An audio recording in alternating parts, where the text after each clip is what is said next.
Friends, Balayya అభిమానులు ఎవరైనా మొదటిసారి ఈ ఛానల్ను చూస్తున్నట్లయితే ఈ ఛానల్ను సబ్స్క్రైబ్ చేసుకోవాలని కోరుకుంటున్నాను.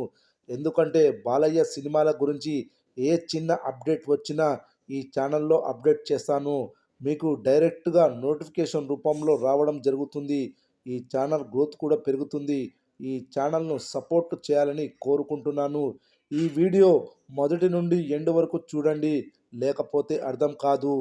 తెలుగు చలనచిత్ర పరిశ్రమ గర్వించదగ్గ సినిమాలలో ఒకటి ఆదిత్య 369.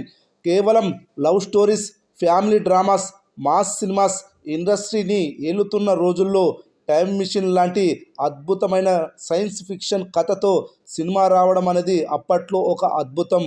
అసలు ఇలాంటి ఆలోచన ఎలా వచ్చింది అంటూ అప్పటి విశ్లేషకులు సైతం నోరెళ్లబెట్టారు. ఇండియాలో ఇలాంటి కాన్సెప్ట్తో సినిమా తెరకెక్కిన మొట్టమొదటి ఇండియన్ చిత్రం ఇదే. సంగీతం శ్రీనివాసరావుని అప్పట్లో మెచ్చుకొని వాళ్ళంటూ ఎవరూ లేరు. 1,30,00,000 బడ్జెట్తో నిర్మించారు.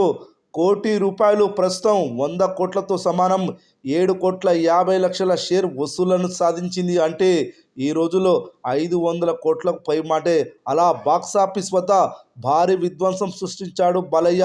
ఇలాంటి క్లాసిక్ని లేటెస్ట్ 4K టెక్నాలజీతో ఏప్రిల్ 4న రిలీజ్ చేశారు. వసూళ్ల పరంగా కూడా భారీగానే ఆదరించారు అభిమానులు. మొదటి రోజు ఈ సినిమాకి 45 లక్షల గ్రాస్ వసూళ్లు వచ్చాయి. రెండవ రోజు అంతా డౌన్ ఫాల్ అవుతుంది అనుకున్నారు, కానీ రెండవ రోజు స్ట్రాంగ్ హోల్డ్ను కంటిన్యూ చేసింది. రెండవ రోజు మేజర్ సిటీలలో మంచి ఆక్యుపెన్సీలు నమోదయ్యాయి. అభిమానులు భారీగానే ఆదరించారు. రెండవ రోజు ఈ సినిమాకి 23 లక్షల గ్రాస్ వసూళ్లు వచ్చాయి. మూడవ రోజు ఆదివారం కావడం, అందులోనూ శ్రీరామనవమి కావడంతో మూడవ రోజు కలెక్షన్లు భారీగానే కలిసి వచ్చాయి. మూడో రోజు ఈ సినిమాకు 22 లక్షల గ్రాస్ వసూలు చేసింది. 3 రోజుల మొత్తం కలెక్షన్స్ వచ్చేసి 90 లక్షల గ్రాస్ వసూలు చేసింది. ఇంకా 4 రోజుల పాటు థియేటర్లో కంటిన్యూ కానుంది.